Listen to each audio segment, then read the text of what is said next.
बताना चाहूंगी कि आज हम डिस्कस करने वाले हैं कुछ टेक्निकल एस्पेक्ट और कुछ रीसेंट न्यूज जो मार्केट में कहीं ना कहीं क्रिप्टो करेंसी की बाइंग और सेलिंग को इन्फ्लुएंस करेंगी।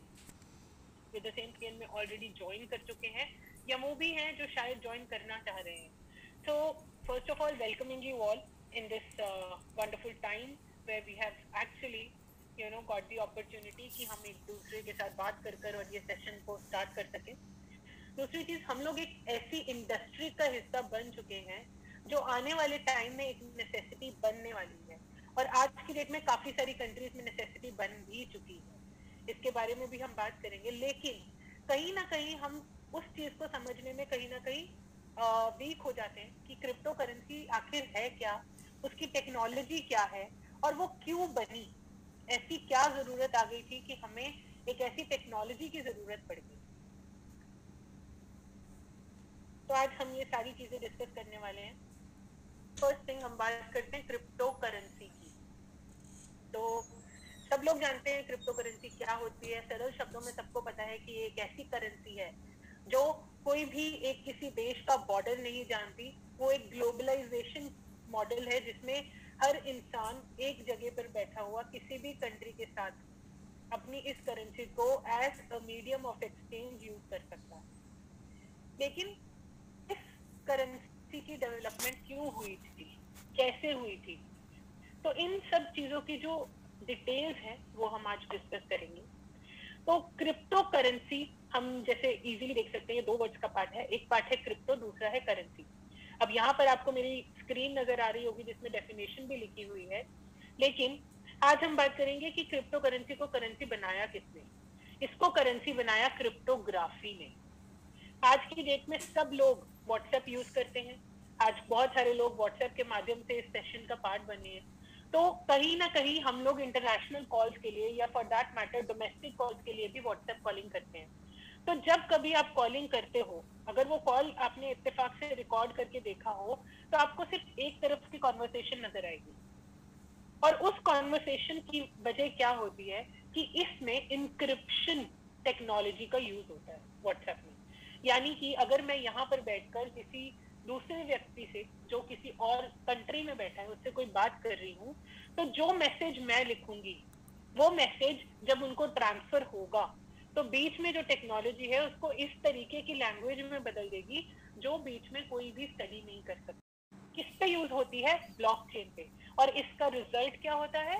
Crypto currency. अब अगर मैं सरल भाषा में बताऊं ब्लॉकचेन क्या होती है, तो blockchain is nothing but chain of blocks. Simple दो वर्ड्स हैं, ब्लॉक और चेन। चेन ऑफ ब्लॉक्स को ब्लॉकचेन कहते हैं। और ये ब्लॉक्स कैसे बनते हैं? पहली चीज, एक ट्रांजैक्शन अगर दो व्यक्तियों के बीच में हो रही है तो उस ट्रांजैक्शन का एक ब्लॉक इंटरनेट पर क्रिएट हो जाता है। वो ब्लॉक क्रिप्टोग्राफी यूज करके बनता है, जिसकी वजह से उसको ना कोई एडिट कर सकता है ना कोई डिलीट कर सकता है, केवल उसे आप रीड कर सकते हो। वो भी आप दुनिया के किसी भी कोने में बैठकर उसको रीड कर सकते हो। इस ब्लॉक का जो नेक्स्ट स्टेप होता है वो होता है कि उसी एसेट की ट्रेडिंग का हुई। फॉर एग्जाम्पल, आज की डेट में प्लॉट खरीदा किसी ने, वही प्लॉट अगर आगे किसी को बेचा या आगे किसी को ट्रांसफर किया तो उस ब्लॉक की जो चेन है वो आगे आगे बनती जाएगी और उसको हम बोल देते हैं ब्लॉकचेन। अब 2009 में इस ब्लॉकचेन टेक्नोलॉजी का यूज किया गया सतोशी नाकामोटो के द्वारा। उन्होंने ऐसी एक इन्वेंशन कर दी इस टेक्नोलॉजी की जो आने वाले टाइम में काफी सारी चीजों को आसान कर सकती थी। और जैसे जैसे लोग उस टेक्नोलॉजी का यूज करते गए, उस टेक्नोलॉजी को प्रमोट करने के लिए उन्होंने रिवॉर्ड के फॉर्म में कॉइन्स बना दिए कि जो भी मेरी इस टेक्नोलॉजी को यूज करेगा उसको इन रिवॉर्ड कुछ कॉइन्स मिलेंगे। Exactly bitcoin. बिटकॉइन एक रिवॉर्ड के फॉर्म में बने थे उस टेक्नोलॉजी को यूज करने के लिए। और जैसे ही वो मार्केट में इतने पॉपुलर हुए, इतना अच्छा उनका डिमांड एंड सप्लाई चला मार्केट में, कि आज की डेट में बिटकॉइन ने एक इंडस्ट्री इस्टेब्लिश कर दी जिसको हम क्रिप्टो करेंसी के नाम से भी जानते हैं। तो everything depends on the type of technology, the type of blockchain जिस पर वो क्रिप्टो करेंसी बनी। अब बिटकॉइन बनने के बाद ऑल्टरनेटिव कॉइन्स, जिसको बहुत पॉपुलर भाषा में ऑल्ट कॉइन्स भी कहते हैं, वो इसीलिए इंट्रोड्यूस हुए क्योंकि हर नॉर्मल इंसान अपनी पॉकेट से उतनी स्पेंडिंग नहीं कर सकता था एक बिटकॉइन खरीदने के लिए। तो ऑल्ट कॉइन्स आते गए और मार्केट में जैसे जैसे टेक्नोलॉजी अपडेट होती गई, बहुत डिफरेंट तरीके की क्रिप्टो करेंसीज आती गई। 2015 में एक ऐसी ब्लॉकचेन इंट्रोड्यूस हुई, एक ऐसा कॉइन इंट्रोड्यूस हुआ जिसने ब्लॉकचेन की पूरी क्या कहते हैं, इंडस्ट्री को बदल दिया, अपडेट कर दिया। पहले जो भी ब्लॉकचेन आती थी उस पर एक कॉइन बनता था, उसके बाद एक ऐसा कॉइन आया, ऐसा ब्लॉकचेन लेके आया जिसके ऊपर बाकी क्रिप्टो करेंसीज भी लिस्ट हो सकती थी, और उस ब्लॉकचेन का नाम है इथरस्कैन। अब मैं आज उसके बारे में भी बात करूंगी, उससे पहले हम समझते हैं कि ब्लॉकचेन टेक्नोलॉजी की जरूरत क्या थी। सबसे पहली चीज, decentralized way of storing and accessing data. आज की डेट में कोई भी डेटा अगर आप कहीं पर भी रख देते हैं, क्या वो सेफ है? चाहे वो आपका एक्सचेंज हो, चाहे वो आपका सॉफ्ट वॉलेट हो, चाहे वो आपका कोल्ड वॉलेट हो, आप कहीं पर भी अगर अपना कोई भी इंफॉर्मेशन रखते हैं तो सबसे पहला थॉट क्या आता है कि इसका कुछ ना कुछ बैकअप होना चाहिए, या अपनी ईमेल पे भेज दो, इसको प्रिंट करवा लो, इसको लेमिनेट करवा के रख दो। कहीं ना कहीं हम हमेशा बैकअप के बारे में सोचते हैं, क्यों? क्योंकि हमें पता है कि इस चीज का सोर्स जो है वो एक ही जगह पे है, और अगर ये चीज एक ही जगह से मिल सकती है तो हमें उसे संभालना पड़ेगा। लेकिन ब्लॉकचेन टेक्नोलॉजी एक ऐसी टेक्नोलॉजी बनकर आई जिसमें किसी भी मिडल मैन की जरूरत नहीं पड़ती।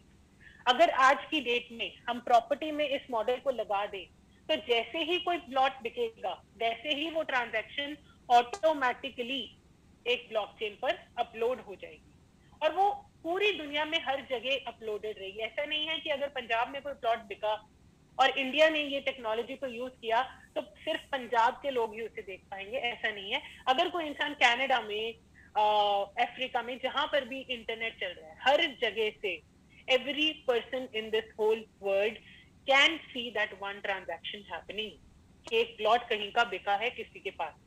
तो इसको बोलते हैं decentralized way of storing and accessing data, और हर इंसान कहीं पर भी बैठा हुआ उस ब्लॉकचेन पे डेटा स्टोर कर सकता है और कहीं पर भी बैठा हुआ उस ब्लॉकचेन से डेटा रीड कर सकता है।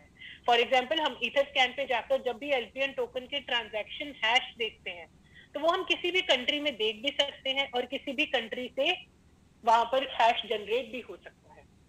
दूसरी चीज, incredibly secure, no single point of entry for hackers. अब ये इनक्रेडिबली सिक्योर क्यों है? क्योंकि हमने अभी बात करी क्रिप्टोग्राफी की। क्रिप्टोग्राफी की टेक्निक इस पे यूज होती है जो इसको एक मोस्ट सिक्योर प्लेटफॉर्म बनाती है किसी भी चीज के लिए। क्योंकि जब किसी चीज में कोई भी माल फंक्शन होने की कैपेसिटी खत्म हो जाएगी, या कोई भी हैकर उसको किसी एक जगह से जाकर हैक कर ही नहीं पाएगा, तो उसकी सिक्योरिटी ऑटोमेटिकली बढ़ जाती है। इसीलिए ब्लॉकचेन टेक्नोलॉजी एक नेसेसिटी बनने वाली है। तीसरी चीज, ट्रांसपेरेंसी। हर इंसान यहाँ पर जो मेरे से आज कनेक्टेड है इस सेशन के द्वारा, वो कहीं ना कहीं या तो बिजनेस में है, या कोई सर्विस में है, कोई सैलरीड एम्प्लॉय होगा, कोई स्टूडेंट होगा, कोई कुछ ना कुछ कर रहा होगा। और आप भी शायद इस प्रोजेक्ट में इसलिए आए हैं कि कहीं ना कहीं आप स्पेंडिंग करते हैं। हर एक स्टूडेंट को भी पॉकेट मनी मिलती है कि वो जाके स्पेंड कर सके, लेकिन हर इंसान के अंदर जो एक चीज बहुत ज्यादा कॉमन होती है वो ये होती है कि वो अपनी पॉकेट से जो भी एक्सपेंसेस हुए वो एक बार अपने दिमाग में जरूर सोचता है कि मैंने ये कहाँ कहाँ स्पेंड किया। Am I right? तो उस स्पेंडिंग को देखने के लिए या तो हम याद करते हैं कि आज मैंने पूरा दिन में कहाँ कहाँ कितने कितने पैसे स्पेंड किए, या हम ऑटोमेटिकली अपने अकाउंट की स्टेटमेंट निकाल कर देख लेते हैं कि मैंने कहाँ कहाँ अपना कार्ड स्वाइप किया। तो इस चीज को किल करने के लिए ब्लॉकचेन एक पब्लिक लेजर भी है। पब्लिक लेजर मतलब कि हर तरीके की जैसे ही ट्रांजैक्शन ब्लॉकचेन पर चढ़ेगी उसी तरीके से हम हर दुनिया में बैठा हुआ हर इंसान उस ट्रांजैक्शन को स्टडी कर सकेगा। तो आपको रिकॉर्ड करने की जरूरत नहीं पड़ेगी कि मेरे इतने टोकन यहाँ से यहाँ गए हैं। ऑटोमेटिकली ब्लॉकचेन पर जाकर आप अपने पूरे हैश के हिसाब से स्टडी कर सकते हैं, कौन सा टोकन कितने दिन में कहाँ बिका, किसके पास गया, ईच एंड एवरीथिंग। तो इसको बोलते हैं ट्रांसपेरेंसी। फिर आती है बात पीयर टू पीयर नेटवर्क की। अब कई लोग कंफ्यूज हो जाते हैं ये पीयर टू पीयर क्या होता है। इसको आप ये भी बोल सकते हैं this is person to person network. इसमें कोई मिडिल मैन इन्वॉल्व नहीं है। अगर दो लोग आपस में एक्सचेंज करते हैं, चाहे वो टोकन का एक्सचेंज है, चाहे वो प्रॉपर्टी का एक्सचेंज है, चाहे वो किसी भी चीज का एक्सचेंज है, तो वो अगर ब्लॉकचेन मॉडल पर एग्जिस्ट करता है तो हमें कोई भी इंसान नहीं चाहिए जो वो एंट्री को वहां डालेगा। जैसे ही वो ट्रांजैक्शन होगी ऑटोमेटिकली एक पर्सन से दूसरे पर्सन में जैसे ही ट्रांजैक्शन होगी ऑटोमेटिकली ब्लॉकचेन पर चली जाएगी। और इसका सबसे ज्यादा फायदा इस चीज में है कि ये हर इंडस्ट्री में वैलिडेट हो सकता है, चाहे वो एक हॉस्पिटल इंडस्ट्री हो, चाहे वो एक प्रॉपर्टी इंडस्ट्री हो, चाहे वो कोई एसेट क्लास हो, चाहे वो क्रिप्टो करेंसी हो। क्रिप्टो करेंसी तो it is based on blockchain. तो इस चीज का फायदा ये है कि ये बीच में इतनी ट्रांसपेरेंसी ले आएगी कि कल की डेट में कोई भी करप्शन, कोई भी माल फंक्शनिंग या कोई भी ट्रस्ट या फ्रॉड इश्यूज नहीं होंगे लोगों के लिए। और क्रिप्टो करेंसी एक मॉडल इस्टेब्लिश कर रहा है ऐसा जो इस टेक्नोलॉजी को हर दफा प्रमोट करता रहेगा। अब मैं बात करना चाहूंगी, well we are all part of an auspicious project जिसका नाम है लक्सुरियस प्रो नेटवर्क टोकन। और हमें भी पता है कि उसका जो बेस है या उसकी जो लिस्टिंग है वो एक ही ब्लॉकचेन पर है, विच इज ईथरस्कैन। इथेरियम की अपनी ब्लॉकचेन ईथरस्कैन जो ERC-20 टोकन हम यूज कर रहे हैं। तो यहाँ पर मैंने आपको एक एग्जाम्पल के तौर पर ग्राफ दिया है जो 30 जून 2020 से 31 जुलाई 2021 तक का ही है। और उसमें आप देख सकते हैं ये नंबर ऑफ टोकन्स की सेलिंग के ऊपर बना हुआ है। ये it's not about the rate और एनीथिंग। तो इसमें हम देख सकते हैं जो कमाल की चीज है वो ये है कि ये एक बहुत ही अमेजिंग ब्लॉकचेन का पार्ट है जिसको स्टडी करना बहुत इजी है। तो इस ब्लॉकचेन के बारे में हम थोड़ा समझेंगे। हम मार्केट में बहुत ज्यादा चल रहा है कि ये ईथरस्कैन पर लिस्टेड है, ये ERC-20 टोकन है, लेकिन हमें कई लोगों को ये नहीं पता कि ईथरस्कैन है क्या या ERC-20 होता क्या है। तो आज हम उसके बारे में थोड़ा सा जानेंगे। ईथरस्कैन है क्या? अब इसमें दो तीन ऐसे वर्ड्स आएंगे तो किसी को घबराने की जरूरत नहीं है। I try to make it as clear as possible. तो Etherscan is the leading block explorer and analytics platform for Ethereum, a decentralized smart contract platform। इसमें बहुत सारे वर्ड्स ऐसे थे जो पहली बार मुझे भी पढ़ने में बहुत वियर्ड लगे थे। तो अगर मैं नॉर्मल सरल शब्दों में बात करूं तो ईथरस्कैन एक ऐसा प्लेटफॉर्म है इथेरियम का जो उसके सारे स्मार्ट कॉन्ट्रैक्ट के लिए एक प्लेटफॉर्म बन चुका है।